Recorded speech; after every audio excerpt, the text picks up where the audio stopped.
Alright, so boom. I'm out here. Thought I'd record this video because a lot of time I'm having a lot of thoughts, but not really manifesting them into things. See, I'm even going straight into slang, and I can't even reform, quote unquote, back and code switch and focus on being in standard English because I'm still like that kind of emotionally heightened level. Uh, I can't name the street because I'm too close to my yard. See, I mean, I can't even stick to like standard English for fuck's sake. Um, Obviously, just bumped into like I guess a almost homeless guy getting kind of like mad aggressive, talking about there's the lovely South Bank University there, and mad aggressive about asking for money, and not just like, oh hey, like, oh yo, you can do more than that kind of vibe. That's completely fine. I understand because yo, like, have you been homeless?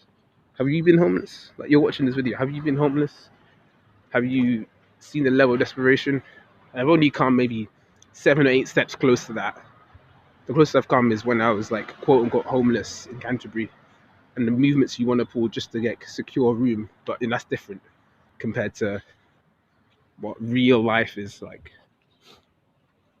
you know. Especially when it's cold as fuck out here. Let's not forget it's January. Like, anyway, seems me mad aggressive talking, asking for money. I had a £10 note in my thing, but I thought, let me pull out the coins. So I walk around with coins normally in my pocket, my like button pocket in it. And I thought that's the first thing I give if someone asks for money. Bang, whatever's in there. If it's a pound, all right, cool. Might throw my 50p. I started even a scheme where like every time I buy fast food, I donate. I make sure like I donate. It's almost like a kind of offset.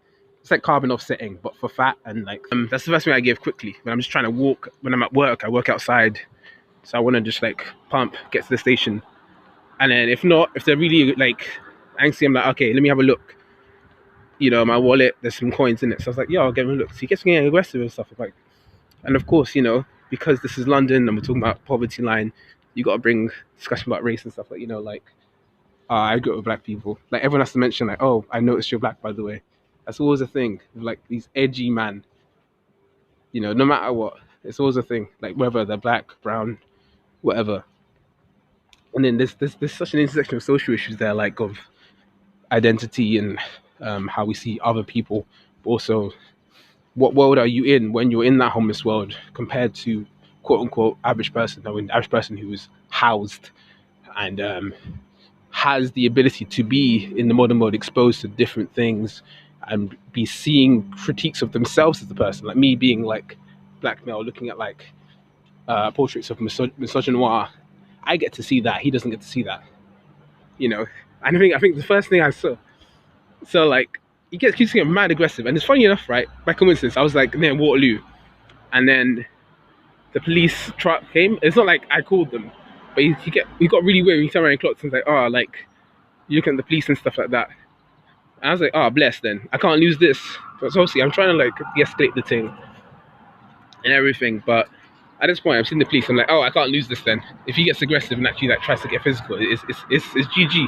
I'm talking like from where I am standing right now to where this like truck thing is. That's how far the police were, and he was standing in front of me getting all aggressive about like, give me the note, give me a note. Give me some note, do this, let's go, do as you're told, listen to your elders, kind of shit, right? I was like, sorry, I can't do that. I'm trying to get out of debt. I mean, I took this time out to get some food on the way home, but at the same time, that, and then that goes into my own questions like, oh, I mean, economically, I could afford to give this guy £10, right? But do I want to? And then I kept telling him like, yo, this is not the way to ask for money, getting like mad aggy in it. I didn't say that exactly, but I was trying to insinuate that. And he kept getting like really, really aggressive. And what I saw was that underlying like desperation, but also just like a real aggressiveness. Like it's gone too far. Like there's people like that. I think most people, I always argue, most people veer towards the side of being calm. However, those who are not are sadly perhaps beyond redemption. And then especially I just have to think of myself like, wow, if this gets physical, is it peak? Of course not, because police are there, right? And then I'm like, sorry, I can't do that. Then he gets really, really aggressive. And then towards the end, like, system like, don't be a dickhead, like, and obviously he comes up with the classic like you black pussy, shit like that.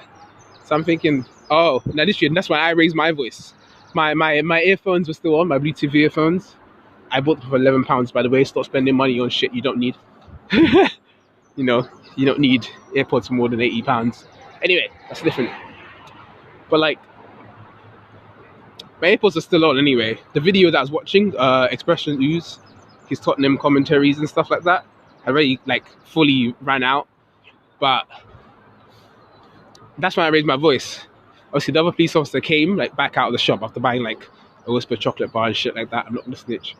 Um, but that's when I raised my voice. I was like, oh, I see how it is. Okay, cool. And then that's the first thing I thought was, right? The first thing I thought, anyway, funny, we're right outside the first thing I thought was like, I think there's a kind of kind of meme or commentary in the recent like year and a half on Twitter of like, fuck that BAME shit, you know, it's black and an Asian.